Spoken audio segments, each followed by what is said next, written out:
Let's talk about the Idaho student murder case, and in particular, Dylan Mortensen.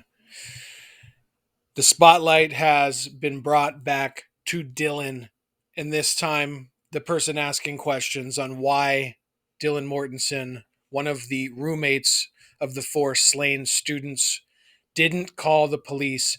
This time, the sister in law of Ethan Chapin is asking the question, why did Dylan Mortensen not call the police?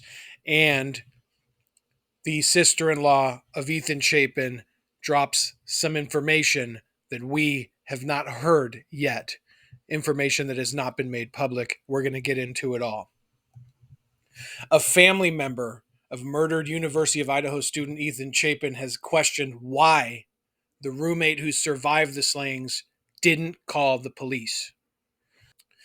Ethan Chapin's sister in law made several posts online. His sister in law has since revealed that Dylan, who was in the property at the time of the killings, along with Bethany Funk is the second surviving roommate, who was on the first floor. Dylan was on the second floor, and the murders occurred on the second and third floor of the house. The sister in law of Ethan Chapin is saying through online posts that Dylan called all of the other roommates in the house after she heard screaming and crying coming from their rooms. She attempted to call them all.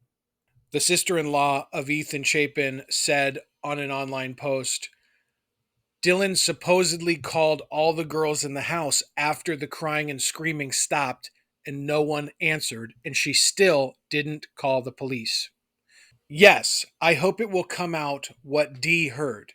Dee supposedly called all the girls in the house after the crying and screaming stopped and no one answered, and she still didn't call the police. She needs to explain herself and her actions that night.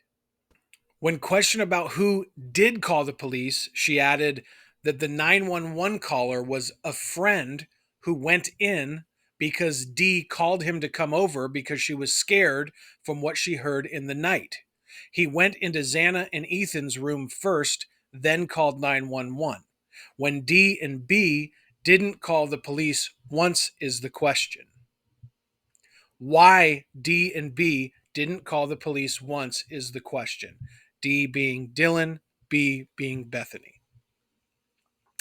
The affidavit revealed that Mortensen came face to face with the quote, bushy eyebrowed killer, those were her words, but was spared along with the second surviving roommate on the first floor, Bethany Funk. Mortensen told the police that she heard several scuffles throughout the night and opened the door when she saw the suspect dressed in all black with a mask covering his face and heard one of her roommates say, "There's someone here." She also heard the suspect say, "It's okay, I'm here to help you," as he wandered the house committing the atrocity. Police confirmed that a 911 call was made from the phone of one of the surviving roommates at 11:58 a.m., who requested help for an unconscious person, though it has not been confirmed who spoke with the police. It has raised the question of why Mortensen didn't contact authorities sooner, with some arguing that she may have been frozen by fear. The roommate did not contact authorities for 6 hours, despite hearing several of her roommates in distress as well as witnessing the killer. Mortensen told cops that she was awoken around 4 a.m. by what sounded like victim Kaylee Goncalves playing with her dog in a third floor bedroom. She said she looked out of her room but didn't see anything, looking again on the second occasion when she thought Xana Kernadle was crying.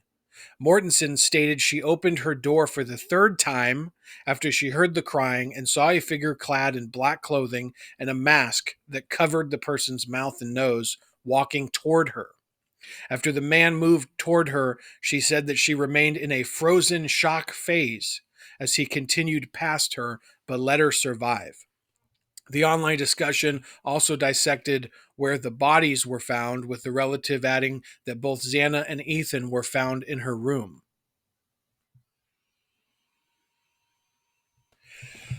So if you've been following this channel, you know that when I went over the affidavit that was released, we talked about Dylan Mortensen, and I asked the question, why was she not calling the police for 6 hours? And 6 hours is the minimum estimate. We're talking it could have been as much as 8 hours after these killings occurred.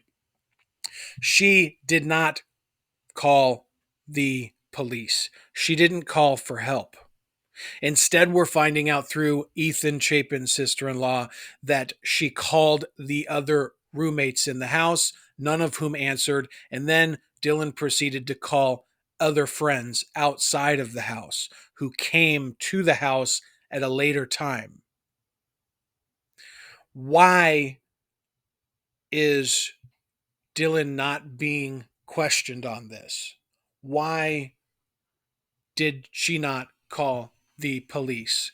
Who could have been saved if she would have called the police when she heard the murders happening at 4 a.m.? Could some of the students been saved that night? Leave your comment down below. Thank you for watching. Subscribe to the channel, and we'll see you in the next one.